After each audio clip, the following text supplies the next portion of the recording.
At noon, California's largest power company files for bankruptcy as it faces scandals and investigations into its potential role in wildfires. Nation's largest utility company faced with billions of dollars in potential liabilities.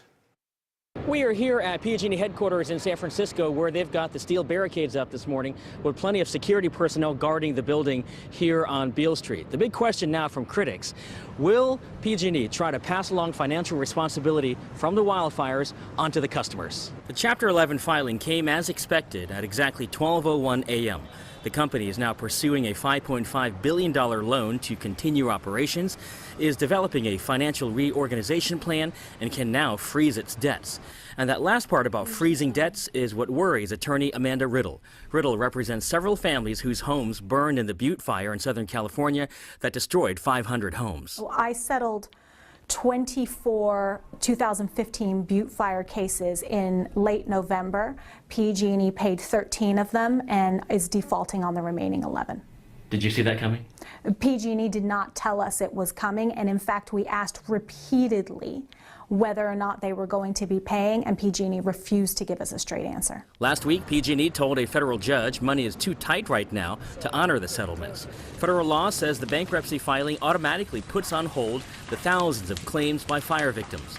And what's more, under Chapter 11, the bankruptcy lawyers get paid first, followed by banks and investors, and then the fire victims. What's very disconcerting is that the bankruptcy attorneys that PG&E has hired claim that they are going to be billing about $750 million, which, according to our bankruptcy attorneys, is an incredibly unreasonable and unheard of amount. So we are hoping that those bankruptcy attorneys work with us to streamline the processes so that they will not need to overbill to that extent. PG&E released a statement that said they are committed to, quote, supporting the orderly, fair, and expeditious resolution of its liabilities resulting from the 2017 and 2018 wildfires. To be clear, we have heard the calls for change, and we are determined to take action throughout this process to build the energy system our customers want and deserve.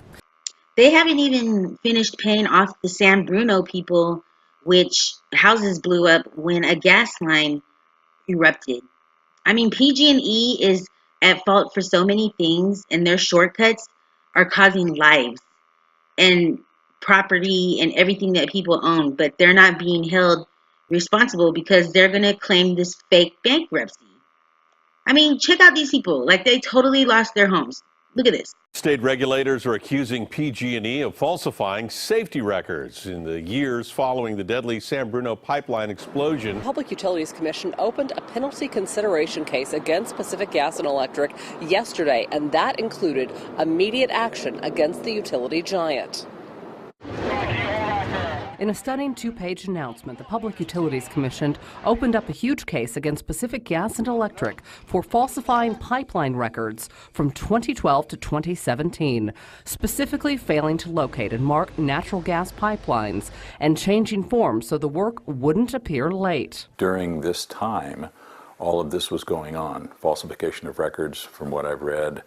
It's a very, very upsetting situation. Jim Ruane was the mayor of San Bruno on September 9th, 2010, when a 30-inch natural gas pipeline blew in the Crestmore neighborhood, sending a 1,000-foot fireball into the sky, killing 8 and destroying 38 homes. Today, dozens of new homes and a new park stands at the site of the crater caused by the pipeline explosion. Ruane says PG&E needs to understand this is about more than just a ledger sheet. This is not just about metrics and rates, and it's about people died because of their lack of care. The utility giant has taken multiple hits recently. The company is under investigation for potentially igniting the deadly Camp Fire in Butte County and has been blamed by CAL FIRE for several of the fires during the Wine Country firestorm last year.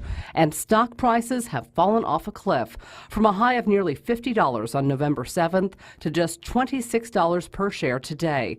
And it's not just the stock market that PG&E has fallen out of favor with. I think our state needs to get a little bit harder with PG&E, unfortunately.